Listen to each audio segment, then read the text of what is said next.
ವಯನಾಡು ಪ್ರದೇಶದಲ್ಲಿ ಭೂಕುಸಿತವಾಗಿತ್ತು. ದೊಡ್ಡ ಪ್ರಮಾಣದಲ್ಲಿ 4 ಭೂಕುಸಿತ ಪ್ರಕರಣಗಳು ಒಂದೇ ಸಮಯದಲ್ಲಿ 4 ಗಂಟೆ ಅಂತರದಲ್ಲಿ ಆಗಿತ್ತು. ಇದರಿಂದಾಗಿ ಸುಮಾರು 300ಕ್ಕಿಂತ ಹೆಚ್ಚು ಜನ ಸಾವಿಗೀಡಾದ ವರದಿ ಬರ್ತಾ ಇದೆ. ಆದರೆ ಸಾವಿನ ಪ್ರಮಾಣ ಇನ್ನೂ ಹೆಚ್ಚಾಗುವ ಅಂದರೆ ಹಂತದಲ್ಲಿ ಪ್ರತಿಯೊಂದು ಗಂಟೆಗೆ ಒಂದಿಷ್ಟು ಸಂಖ್ಯೆ ಹೆಚ್ಚಾಗುವ ಪರಿಸ್ಥಿತಿಗಳು ಬರ್ತಾ ಇದೆ. ಮತ್ತು ಅಲ್ಲಿ 750 ಜನ ವಾಸವಿದ್ದ ಪ್ರದೇಶ, ಸೊ ಅಷ್ಟು ಜನ ಸಂತ್ರಸ್ತರು ಕೂಡ ಆಗಿದ್ದಾರೆ. ಅಲ್ಲಿದ್ದವರು ಕೂಡ ಅಲ್ಲಿ ನಮ್ಮ ಪರಿಸ್ಥಿತಿ ಏನು, ನಮ್ಮ ಮನೆ ಹೇಗಿದೆ ಯಾವುದೂ ಗೊತ್ತಿಲ್ಲದ ಸ್ಥಿತಿಯಲ್ಲಿ ಇದ್ದಾರೆ. ಸೊ ಈ ಸಂದರ್ಭದಲ್ಲಿ ಅಲ್ಲಿ ರಕ್ಷಣಾ ಕಾರ್ಯಾಚರಣೆಗೆ ಬಹಳ ದೇಶದಾದ್ಯಂತದಿಂದ ನಾಗರಿಕರು ಬರ್ತಾ ಇದ್ದಾರೆ. ಸೊ ಹಾಗೆ ಮಂಗಳೂರಿನಿಂದ ಒಂದು ಟೀಮ್ ಹೋಗಿತ್ತು, HRS ಆ ಟೀಮ್ ಸ್ಥಳೀಯರೊಂದಿಗೆ ಸೇರಿಕೊಂಡು ಅಲ್ಲಿ ಕಾರ್ಯಾಚರಣೆ ಮಾಡ್ತದೆ. ಆ HRS ತಂಡದ ಪ್ರಮುಖರೊಬ್ಬರು ನಮ್ಮ ಜೊತೆಯಲ್ಲಿದ್ದಾರೆ. ಅವರು ಕಾಸಿಂ ಅವರ ಜೊತೆ ನಾವು ಸಂಪರ್ಕ ಸಾಧಿಸುವ ಪ್ರಯತ್ನ ಮಾಡ್ತಾ ಇದ್ದೇವೆ. ಅಲ್ಲಿಯ ಪರಿಸ್ಥಿತಿಯ ಚಿತ್ರಣವನ್ನು ನಮ್ಮ ವೀಕ್ಷಕರಿಗೆ ಕೊಡುವ ಪ್ರಯತ್ನ ನಮ್ಮದು. ನೀವು ಅಂದರೆ ಅಲ್ಲಿ ಆರಂಭದಲ್ಲಿ ಏನು ಕಂಡಿದ್ದೀರಿ ಮತ್ತು ಈಗಿನ ಪರಿಸ್ಥಿತಿ ಹೇಗಿದೆ? ಅಂದರೆ ನೀವು 2 ದಿನದಿಂದ ಅಲ್ಲಿ ಕಾರ್ಯಾಚರಣೆಯಲ್ಲಿ ಇದ್ದೀರಿ. ಸೊ ಆ ಸಮಯದಲ್ಲಿ ಹೇಳಿ. ನಾವು ನಿನ್ನೆ ಬೆಳಿಗ್ಗೆ ಇಲ್ಲಿ ಚೂರಲ್ಮಲೆ ಎಂಬ ಪ್ರದೇಶಕ್ಕೆ ನಾವು ರೆಸ್ಕ್ಯೂಗಾಗಿ ಬಂದಿದ್ದೆವು. ಇಲ್ಲಿ ವಿವಿಧ ಟೀಮ್ ನೊಂದಿಗೆ ಸೇರಿ ನಾವು ನಿನ್ನೆ ಬೆಳಿಗ್ಗೆ ರೆಸ್ಕ್ಯೂ ಕಾರ್ಯಕ್ರಮವನ್ನು ಇಲ್ಲಿ ಆರಂಭ ಮಾಡಿದ್ದೇವೆ. ಇಲ್ಲಿ ಚೂರಲ್ಮಲೆಯಲ್ಲಿ ಒಂದು ಬೆಳಿಗ್ಗೆ ಒಂದು ಬಾಡಿ ನಮಗೆ ಸಿಕ್ಕಿದೆ, ಒಂದು ಮಗುದೊಂದು ಬಾಡಿ ಸಿಕ್ಕಿದೆ ರೆಸ್ಕ್ಯೂ ಸಂದರ್ಭದಲ್ಲಿ. ಹಲೋ, ಹೇಳಿ, ಕೇಳ್ತಾ ಇದೆ. ಮತ್ತೆ ನಾವು ಸುಮಾರು ಈ ಭೂಕುಸಿತದಿಂದ ಏನೀಗ ಒಂದು ಇಲ್ಲಿ ಅಂತರ ಸೃಷ್ಟಿಯಾಗಿದ್ದೇವೆ. ಸ್ಥಿತಿಯಲ್ಲಿ ಅವರಲ್ಲಿ ಏನಾದ್ರು ಇದೆಯಾ ಅಂತ ಸರ್ಚ್ ಮಾಡ್ತಾ ಸುಮಾರು ಒಂದು 15ರಿಂದ 20 ಕಿಲೋಮೀಟರ್ ತನಕ ನಿನ್ನೆ ನಾವು ಕಾಲ್ನಡಿಗೆಯಲ್ಲಿ ಆ ಕೆಲಸವನ್ನು ಮಾಡಿದ್ದೇವೆ. ಸೊ ಇದರಲ್ಲಿ ನೀವು ಮಗುವಿನ ಮೃತದೇಹ ಸಿಕ್ಕಿತು ಅಂತ ಹೇಳಿದಿರಿ. ಸೊ ಅಂದರೆ ಅಲ್ಲಿ ಕೇವಲ ಮಗು ಒಂದೇ ಇತ್ತ, ಅಥವಾ ಮಗು ಮನೆಯ ಮೊಳಗೆ ಸಿಕ್ಕಿರೋದಾ, ಅಥವಾ ಮನೆಯ ಕುರುಹುಗಳೇನಾದರೂ ಇದ್ವೋ, ಅಥವಾ ನೀರಿನಲ್ಲಿ ತೇಲಿ ಬಂದಿದೆ? ಇದ್ರ ಬಗ್ಗೆ ಏನಾದ್ರು? ಆ ಪ್ರದೇಶದಲ್ಲಿ ತುಂಬಾ ಮನೆಗಳಿದ್ದು ಆ ಮನೆಗಳೆಲ್ಲ ನಾಶವಾಗಿದೆ. ಕೆಲವೊಂದು ಮನೆಗಳು ಅರ್ಧ ನಾಶವಾಗಿದೆ, ಇನ್ನೊಂದು ಕೆಲವೊಂದು ಮನೆಗಳು ಸಂಪೂರ್ಣ ಆ ಪ್ಲೇಸ್ ನಲ್ಲಿ ಮನೆ ಇಲ್ಲ, ಕೊಚ್ಚಿ ಹೋಗಿದೆ. ಆ ಪರಿಸ್ಥಿತಿಯಲ್ಲಿ ಇತ್ತು ಅಲ್ಲಿ. ಸೊ ಅಲ್ಲ, ಆ ಮಗು ಕಂಡ ಸ್ಥಿತಿ ಹೇಗಿತ್ತು ಅಂತ ಅದೊಂದು ಸಣ್ಣ ಚಿತ್ರಣ ಕೊಡಿ ಅಂತ ನಮಗೆ. ಮಗು ಎಲ್ಲಿ ಕಂಡಿದ್ದೀರಿ? ಅದು 10ರಿಂದ 12 ವರ್ಷ ಆಗಿರ್ಬೋದು. ಒಂದು ಭೀಕರ ಸ್ಥಿತಿಯಲ್ಲಿದ್ದಂತ ಒಂದು ಡೆಡ್ ಬಾಡಿ ಅದು. ಅದು ಇಮಿಡಿಯೇಟ್ ಆವಾಗಲೇ ಅದನ್ನ ಕ್ಲಿಯರ್ ಮಾಡ್ತೇವೆ. ಅಂದ್ರೆ ಆವಾಗಲೇ ಅದು ಯಾವಾಗ ಸಿಗ್ತದೆ ಅದನ್ನ ರೆಸ್ಕ್ಯೂ ಮಾಡಿ ಇಮಿಡಿಯೇಟ್ ಆಗಿ ಅಲ್ಲಿಂದ ಕಳಿಸಿ ಬಿಡ್ತಾರೆ. ಅದನ್ನ ವಿಡಿಯೋ ಮಾಡ್ಲಿಕ್ಕೆ ನೋಡ್ಲಿಕ್ಕೆ ನಮ್ಗೆ ಅಷ್ಟು ಟೈಮ್ ಅಲ್ಲಿ ಇರುವುದಿಲ್ಲ, ಅದು ಸ್ಮೆಲ್ ಇರ್ತದಲ್ಲ. ಹೌದೌದು. ಓಕೆ, ಅಂದ್ರೆ ನಾವು ಟೋಟಲ್ ನಮ್ಗೆ ಗೊತ್ತಿರುವ ಹಾಗೆ ಅಲ್ಲಿ ಒಂದು ತೊರೆ, ಅಂದರೆ ಗುಡ್ಡದ ಮೇಲಿಂದ ಒಂದು ಸಣ್ಣ ತೊರೆ ಹರಿದು ಬರ್ತಾ ಇತ್ತು. ಆ ತೊರೆ ಈಗ ದಿಕ್ಕನ್ನೇ ಬದಲಿಸಿದೆ, ಬೇರೆ ದಿಕ್ಕಿನಲ್ಲಿ ಸಾಗ್ತಾ ಇದೆ ಅಂತ ಒಂದು ಮಾಹಿತಿ ಬರ್ತಾ ಇದೆ. ಇದ್ರ ಬಗ್ಗೆ ಏನಾದ್ರು ಮಾಹಿತಿ ಕೊಡಿ ಸಾಧ್ಯತೆ? ಇದು ಹೇಗೆ, ನೀವು ಅದನ್ನು ಕಂಡಿದ್ದೀರಾ? ತೊರೆ ನದಿ ಅಲ್ಲ, ಸಣ್ಣ ತೊರೆಯಲ್ಲಿ ಹರಿತಾ ಇತ್ತು, ಅದು ದಿಕ್ಕು ಬದಲಿಸಿ ಹೋಗ್ತಾ ಇದೆ ಈಗ ಅಂತ. ಖಂಡಿತ ಸರ್, ಖಂಡಿತ ಒಂದು ತೊರೆ ಇದೆ. ಆ ತೊರೆ ಏನಾಗಿದೆ ಅಂತ ಹೇಳಿದ್ರೆ, ಅದಕ್ಕೆ ಈ ಭೂಕುಸಿತದಿಂದ ಬಂದಂತ ಏನಲ್ಲಿ ನೀರು ಸ್ಫೋಟವಾಗಿದೆ, ಅದು ಈ ತೊರೆಗೆ ಸೇರಿ ಅದನ್ನ ದೊಡ್ಡ ನದಿ ತರ ಇಲ್ಲಿ ಆಗಿಬಿಟ್ಟಿದೆ ಸರ್. ಬಟ್ ಏನಾಗಿದೆ ಅಂತ ಹೇಳಿದ್ರೆ, ಭೂಕುಸಿತ ಆದಷ್ಟು ಸ್ಫೋಟ ಆದದ್ದು ನೀರು ಸ್ಫೋಟವಾಗಿ ಭೂಕುಸಿತದೊಂದಿಗೆ ಮಣ್ಣಿನೊಂದಿಗೆ ಅಲ್ಲಿ ಬಂಡೆ ಕಲ್ಲುಗಳೆಲ್ಲ ಎಲ್ಲವನ್ನು ಅದು ಎಳೆದುಕೊಂಡು ಬಂದಿದೆ. ಸುಮಾರು 100 ಫೀಟ್ ಅಷ್ಟು ಎತ್ತರಕ್ಕೆ ನೀರು ಬಂದಿದೆ. ಅಷ್ಟು ದೊಡ್ಡ ಪ್ರಮಾಣದ 100 ಫೀಟ್ ಎತ್ತರದಲ್ಲಿ ಅಷ್ಟು ದೊಡ್ಡ ಪ್ರಮಾಣದಲ್ಲಿ ಬಂದಿದೆ. ಅಷ್ಟು ಮಾತ್ರ ಅಲ್ಲ, 1000 ಗಟ್ಟಲೆ ಬಂಡೆ ಕಲ್ಲುಗಳು ಅದು ಕೂಡ ಅದರಲ್ಲಿ ಬಂದಿದೆ. ಅದು ಚಿಕ್ಕ ಚಿಕ್ಕ ಬಂಡೆ ಕಲ್ಲುಗಳಲ್ಲ, ಒಂದು ಮನುಷ್ಯನಿಗಲ್ಲ, ಅದು ಕ್ರೇನ್ ಮುಖಾಂತರ ಕೂಡ ಎತ್ತಲಿಕ್ಕೆ ಸಾಧ್ಯ ಇಲ್ಲ, ಅಷ್ಟಷ್ಟು ದೊಡ್ಡ ಬಂಡೆ ಕಲ್ಲುಗಳು ಅದರಿಂದ ಬಂದಿದೆ ಸರ್. ಸೊ ಇಲ್ಲಿ ಅಂದರೆ ಈಗ ಕೆಲವು ಮೃತದೇಹಗಳು ಸಿಗ್ತಾ ಇರೋದಂತೂ ನಮಗೆ ಗೊತ್ತಾಗ್ತಾ ಇದೆ. ಕೆಲವರು ಈ ಮಣ್ಣಿನಡಿಯಲ್ಲಿ ಸಿಲುಕಿಕೊಳ್ಳುವ ಸಾಧ್ಯತೆಗಳಿದ್ದಾವೆ, ಅವರನ್ನು ರಕ್ಷಿಸುವ ಕೆಲಸ ಮಾಡ್ತಾ ಇದೆ. ನಮಗೆ ನಿನ್ನೆ ಸೈನಿಕರಿಂದ ಒಂದು ಮಾಹಿತಿ ಬಂತು, ಅಲ್ಲಿ ಉಸಿರಾಟವನ್ನು, ಅಂದರೆ ಭಯೋತ್ಪಾದಕರನ್ನು ಕಂಡುಕೊಳ್ಳುವ ತಾಂತ್ರಿಕತೆಯನ್ನು ಅದನ್ನು ಅಳವಡಿಸಿ ಯಾರು ಸಿಲುಕಿದ್ದಾರೆ ಥರ್ಮೋ ಅಂತ ಹೇಳ್ತಾರೆ, ಅದರ ಮೂಲಕ ಥರ್ಮೋ ಸ್ಕ್ಯಾನರ್ ಮೂಲಕ ಅಲ್ಲಿ ಉಸಿರಾಟದ ಇರುವ 3 ಜನರನ್ನು ಗುರುತಿಸಿದ್ದಾರೆ ಎಂಬ ಮಾಹಿತಿ ಬಂತು.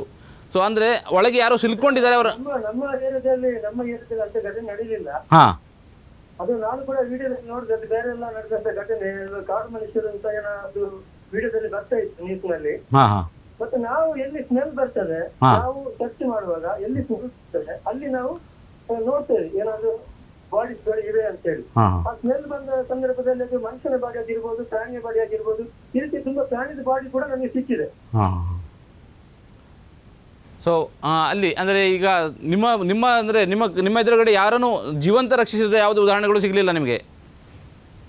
ಇಲ್ಲ, ಜೀವಂತ ಸಿಗುವಂತ ಯಾಕೆ ಚಾನ್ಸಸ್ ತುಂಬಾ ಕಡಿಮೆ. ಯಾಕಂತ ಹೇಳಿದ್ರೆ ಈ ಘಟನೆ ನಡೆದ ಈಗಾಗಲೇ ತುಂಬಾ ಒಂದು ಹತ್ತಿರ ಒಂದು ವಾರ ಇತ್ತು. ಜೀವಂತವಾಗಿ ಸಿಗುವ ಚಾನ್ಸಸ್ ಇಲ್ಲ. ಎಲ್ಲಾದ್ರೂ ಬಾಡಿ ಡೆಡ್ ಬಾಡಿ ಏನಾದ್ರೂ ಇನ್ನೂ ತುಂಬಾ ಜನ ಮಿಸ್ಸಿಂಗ್ ಇದ್ದಾರೆ. ಅದನ್ನ ನಾವು ಸರ್ಚ್ ಮಾಡ್ತಾ ಇದ್ದೇವೆ. ಸೊ ಇಲ್ಲಿ ಸಂತ್ರಸ್ತರು ನಮ್ಮವರು ಕಾಣೆಯಾಗಿದ್ದಾರೆ, ನಮ್ಮ ಹುಡುಕಿ ಕೊಡಿ ಅಂತ ನಿಮ್ಮನ್ನು ಕೇಳಿಕೊಂಡು ಬರೋರು ಯಾರಾದ್ರೂ ನೋಡಿದ್ದೀರಾ, ಇದ್ದಾರಾ ಹೇಗೆ? ಅಂದ್ರೆ ಈ ಪ್ರದೇಶದಲ್ಲಿ ಯಾರು ವಾಸ ಇದ್ದಾರೆ ಆ ಜನರನ್ನು ಇಲ್ಲಿ ಬಿಡ್ತಾ ಇಲ್ಲ. ಇಲ್ಲಿ ಯಾರು ರೆಸ್ಕ್ಯೂ ಮಾಡ್ತಾ ಇದ್ದಾರೆ ಅವರು ಮಾತ್ರ ಈ ಪ್ರದೇಶದಲ್ಲಿ ಹೆಚ್ಚಿನಾಗಿರುವಂತದ್ದು. NDRF, SDRF, military, SRF, IRW ಮತ್ತೆ ಇಂತಹ ಹಲವಾರು NGOs ನ ವಾಲಂಟಿಯರ್ಗಳಿಗೆ ಮಾತ್ರ ಇಲ್ಲಿ ಬಿಡ್ತಾ ಇದ್ದಾರೆ ಸರ್. ಸೊ ನೀವು ನಿಮ್ಮ ಜೊತೆಯಲ್ಲಿರುವ ತಂಡ ಟೋಟಲ್ ಎಷ್ಟು ದೊಡ್ಡ ತಂಡ ಇದಿದೆ? ನಿಮ್ಮ HRS ತಂಡದ ಜೊತೆಯಲ್ಲಿ ಯಾವುದೆಲ್ಲ ಸಂಘಟನೆಗಳಿದ್ದಾವೆ ಮತ್ತು ಯಾವುದೆಲ್ಲ ಸೈನಿಕ ಪಡೆಗಳಿದ್ದಾವೆ ಮತ್ತು ಎಷ್ಟು ಜನರ ತಂಡ ನೀವು ಈ ಕಾರ್ಯಾಚರಣೆಯಲ್ಲಿ ಇದ್ದೀರಿ ಈಗ? ನಾವು ಒಂದು ತಂಡದಲ್ಲಿ 50 ಜನ ಇದ್ದೇವೆ. ಅದರಲ್ಲಿ IRW ಇದೆ, ವೆಲ್ಫೇರ್ ಇದೆ, SRF ಇದೆ ಮತ್ತು NDRF ಇದೆ, SDRF ಇದೆ, ಹೋಮ್ ಗಾರ್ಡ್ ಇದೆ, ಅದೇ ರೀತಿ ಮಿಲಿಟರಿ ಅವರಿದ್ದಾರೆ. ಎಲ್ಲ ಒಟ್ಟಿಗೆ ಸೇರಿ ನಾವು ಈ ಕೆಲಸ ಮಾಡ್ತಿದ್ವಿ. ಹಾಗೆ ನಮ್ಮ ಹತ್ರ ತುಂಬಾ ಟೀಮ್ ಇದೆ ಸರ್. ಬೇರೆ ಬೇರೆ ಪ್ರದೇಶಕ್ಕೆ ಅವರೆಲ್ಲ ಕಳಿಸ್ತಾರೆ, ಬೇರೆ ಬೇರೆ ಪ್ರದೇಶದಲ್ಲಿ ಹೋಗಿ ಆ ಸರ್ಚ್ ಅನ್ನು ಮಾಡ್ತಾ ಇದ್ದಾರೆ. ಅಂದ್ರೆ ನಿಮ್ಮ HRS ತಂಡದವರು ಬೇರೆ ಬೇರೆ ಎಲ್ಲಿ ಹಂಚಿಕೊಂಡಿದ್ದೀರಿ, ಒಂದೇ ಕಡೆ ಇಲ್ಲ?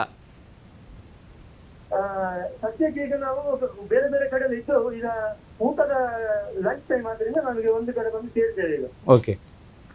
ಸೊ ಅಲ್ಲಿ ಈಗಿನ ಪರಿಸ್ಥಿತಿ ಹೇಗೆ? ನಾವು ಇವತ್ತು ಎಲ್ಲಿ ಅದು ಅನಾಹುತ ಆಗಿದೆ, ಎಲ್ಲಿ ಭೂಕುಸಿತವಾಗಿದೆ ಅದು ಹತ್ತಿರ ತನಕ ಹೋಗಿ ಬಂದೆವು ಈಗ ನಾವು. ಸೊ ಅಲ್ಲಿ ಏನು ಕಂಡಿರಿ ನೀವು? ಅಂದ್ರೆ ಅಲ್ಲಿ ಏನು ಕಂಡಿರಿ? ಮಂಜೇರಿ ಮಠ ಅಂತ ಆ ಪ್ರದೇಶದಲ್ಲಿ ಅಷ್ಟೇನು ಎಫೆಕ್ಟ್ ಆಗಲಿಲ್ಲ. ಮುಂಡಕಾಯಿ ಎಂಬ ಒಂದು ಪ್ರದೇಶ ಇದೆ. ಮುಂಡಕಾಯಿ ಪ್ರದೇಶಕ್ಕೆ ಹೆಚ್ಚು ಡ್ಯಾಮೇಜ್ ಆಗಿದೆ ಅಂತ ಹೇಳಿದ್ರೆ ಹೆಚ್ಚು ಮನೆ ಮಂಜೇರಿ ಮಠ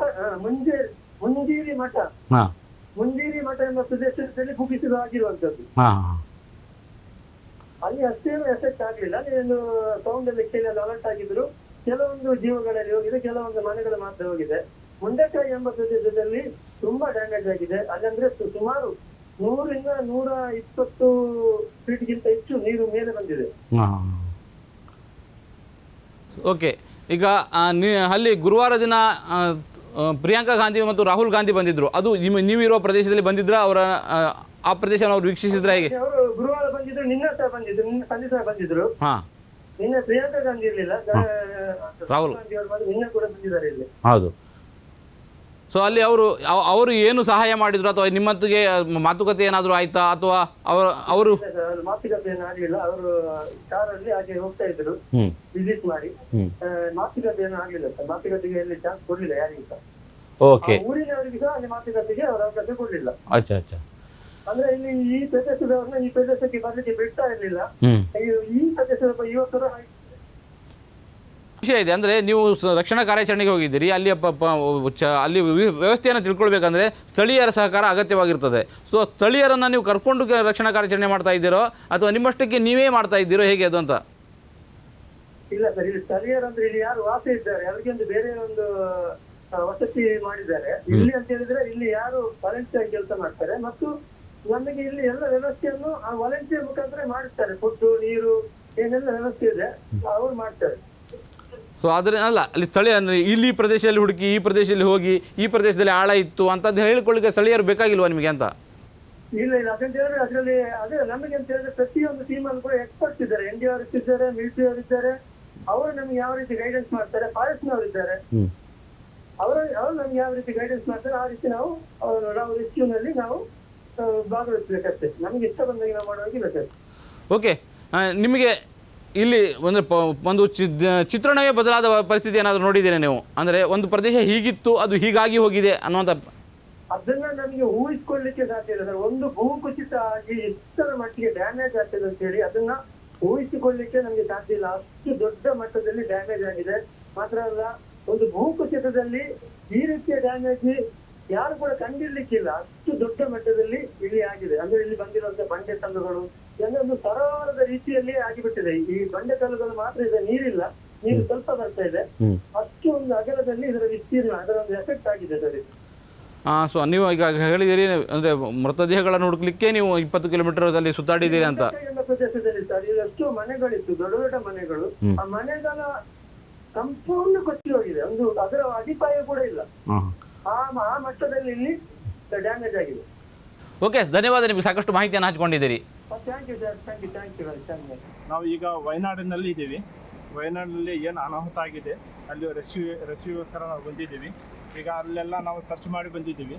ಒಂದು ಸರ್ಚಲ್ಲಿ ನಮಗೆ ಒಂದು 4 ಅನಿಮಲ್ ಬಾಡೀಸು ಮತ್ತು ಒಂದು ಮಗುದು ಹ್ಯೂಮನ್ ಬಾಡಿ ಒಂದು ನಮ್ಗೆ ಈಗ ಸದ್ಯಕ್ಕೆ ಸಿಕ್ಕಿದೆ ನಾವು ಸರ್ಚ್ ಮಾಡೋ ಟೈಮಲ್ಲಿ. ಈಗ ನಮ್ಮ ಹಿಂದ್ಗಡೆ ನೀವು ನೋಡ್ತಾ ಇದ್ದೀರಾ, ಇದು ಹೊಳೆಯಾಗಿ ಹೋಗ್ತಾ ಇದೆ. ಇದು ಆ್ಯಕ್ಚುಲಿ ಹೊಳೆ ಅಲ್ಲ, ಇದು ಒಂದು ಸಣ್ಣದು ಒಂದು ನೀರು ಹೋಗೋಷ್ಟು ಒಂದು ಕಾಲುವೆ ಥರ ಇದ್ದಿದ್ದು ಈಗ ಹೊಳೆಯಾಗಿ ಹೋಗ್ತಾ ಇದೆ. ಇದು ಈಗ ಒಂದು ಹೊಳೆಯ ರೂಪ ತಗೊಂಡಿದೆ. ಈಗ ಶಾಶ್ವತವಾಗಿ ಒಂದು ಹೊಸ ಹೊಳೆ ಆಗಿದೆ ಇದು. ಆ ಥರ ನೀವು ನೋಡ್ತಾ ಇದ್ದೀರಿ.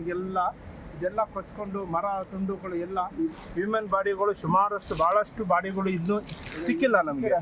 ಈಗ ಸಿಕ್ಕಿರೋದು ಬಾಡಿಗಳು ಲೆಕ್ಕ ಒಂದು 300 ಬಾಡಿ ಸಿಕ್ಕಿದೆ. ಇನ್ನೊಂದು 1000 ಬಾಡೀಸ್ಗಳು ಅದು ಎಲ್ಲೂ ಮಣ್ಣಲ್ಲಿ ಹೂತು ಹೋಗಿದೆ, ಮತ್ತೆ ನೀರಿನ ಜೊತೆಗೆ ಕೊಚ್ಚಿಕೊಂಡು ಹೋಗಿದೆ. ಅಂಥ ಪರಿಸ್ಥಿತಿಯಲ್ಲಿ ಆ ದೃಶ್ಯ ನೋಡ್ಲಿಕ್ಕೆ ಆಗ್ತಾ ಇಲ್ಲ. ಆ ಥರ ಪರಿಸ್ಥಿತಿ ಇದೆ.